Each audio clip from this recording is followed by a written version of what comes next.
Hey guys, let's get more news, but first, don't forget to subscribe and leave your like.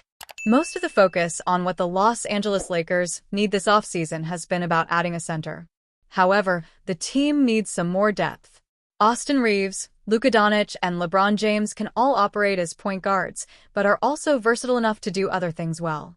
For years, Chris Paul has been linked to the Lakers. He even almost got traded to the team before former NBA Commissioner David Stern vetoed the deal. Paul has been in the NBA for 20 years and spent this season with the San Antonio Spurs. The problem for him is that his family lives in Los Angeles. Paul recently expressed disappointment that he's had to spend so much time away from his family. "My son just turned 16, Paul said on the Pat McAfee show. "My daughter is 12. The past 6 seasons I've lived without them. I go to San Antonio, Phoenix, Golden State. They were in Houston with me, Oklahoma City. I've been around a few teams, but I've been away from them the last 6 years. It's a little different." That's the conversation. This led to him suggesting that he'd like to be back in Los Angeles. "I want to hoop because I love to hoop, but at the same time I want to be dad," Paul added. Should Lakers pursue Paul? The fact that James has played in 22 seasons has distracted from the fact that he's the same age as Paul. They are the two oldest players in the NBA right now. They're also very close friends. It's easy to see James getting on board with the idea of adding Paul. He's not much of a scorer at this point in his career, but the 7.4 assists per game he averaged were 7th in the NBA. Also, despite his age, Paul played in all 82 games for just the second time in his career. Now, if he were to join the Lakers, he's likely going to have to come off the bench. The only time he's had that role was last season with the Golden State Warriors. It remains to be seen if it's important for him to be a starter. Paul was traded to the Warriors, so he didn't have any say on the matter. Now that he's a free agent, he may choose to go somewhere he can start. That said, if Los Angeles is where he wants to be, it could make sense for both sides. JJ Redick and Paul played together. Another reason that Paul might want to come to the Lakers is head coach JJ Redick. The two played 4 seasons together on the Clippers and formed a close relationship. Paul is going to know what Redick wants on offense and can help execute it. If Paul is just looking to spend a couple more years playing basketball close to him, the Lakers make perfect sense for him. He'd likely have to play on the league minimum, but it may not be about money for him at this stage. It would be fun to finally see Paul and James on the same team after it has been talked about for years. The Trail Blazers face a busy summer after acquiring DeAndre Ayton in the Damian Lillard trade. Portland could move Ayton, who's averaging 15.7 points, 56.9% FG, 10.7 rebounds, and roughly 2 combined steals/blocks per game, to clear a path for rookie Donovan Clingan, with Robert Williams III as backup. The Lakers, desperate for a true center to pair with Luka Doncic and LeBron James, fit Ayton's profile perfectly: lob threat, mid-range shooter, strong rebounder, and average defender. LA could send Rui Hachimura's $18.2 million expiring contract plus a salary-matching piece such as Dorian Finney-Smith, or an $11 to $11.5 million player like Maxi Kleber, Gabe Vincent, or Jared Vanderbilt, along with Dalton Knecht or Shake Milton.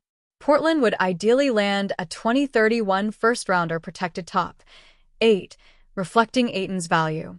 After missing out on Mark Williams due to a failed physical, the Lakers still need a starting big. Other candidates include Daniel Gafford, Domantas Sabonis, Jonas Valanciunas, or Nick Claxton, but Ayton's existing fit with skilled passers makes him particularly appealing. If LA takes him on, they can test the pairing before a long-term commitment or flip him as an expiring contract in 2026. For Portland, the trade accelerates Clingan's development, retains Williams as insurance, stocks up another draft pick, and preserves cap flexibility for 2026.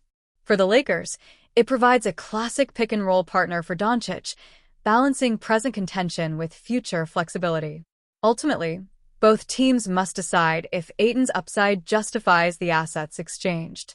Since acquiring Luka Doncic ahead of the February 6th trade deadline, the Los Angeles Lakers have been in the market for a new center.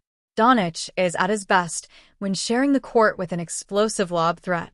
In a recent 14-player, for team trade proposal from Bleacher Report's Eric Pincus, the Lakers land a new big man.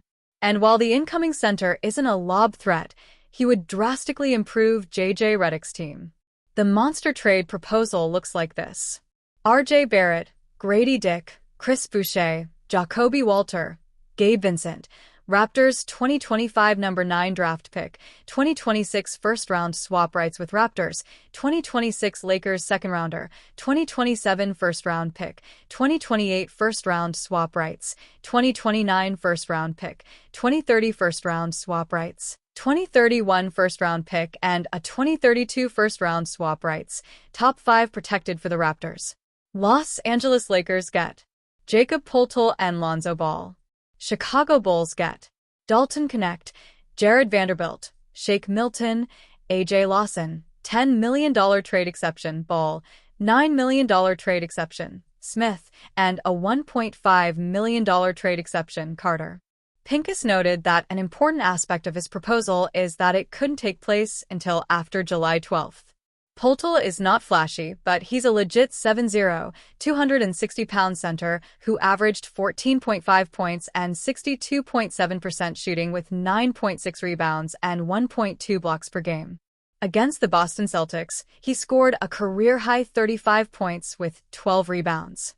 He fills one of the two needs at the position, Pincus reasoned. The Lakers can retain Hayes, a shared client of WME's Bill Duffy, who represents Doncic, giving the team the lob option. LA would continue to target that archetype. Still, Poeltl is an immediate upgrade, better suited with the necessary heft that Hayes doesn't bring. Poeltl could elevate the Lakers. Poeltl is a fundamentally sound big man. He can protect the rim, operate as an offensive hub on the perimeter or around the elbows, and is a highly talented screener and rebounder. The Lakers would be adding a reliable presence to their center rotation and could potentially become a dominant rebounding team. While Poeltl isn't the absurd athlete the Lakers are probably looking for, he is a true professional who would slot seamlessly into the locker room. He may not be a three-point threat, but his dribble handoff creation and his screening would allow him to operate as part of a 5-out offense.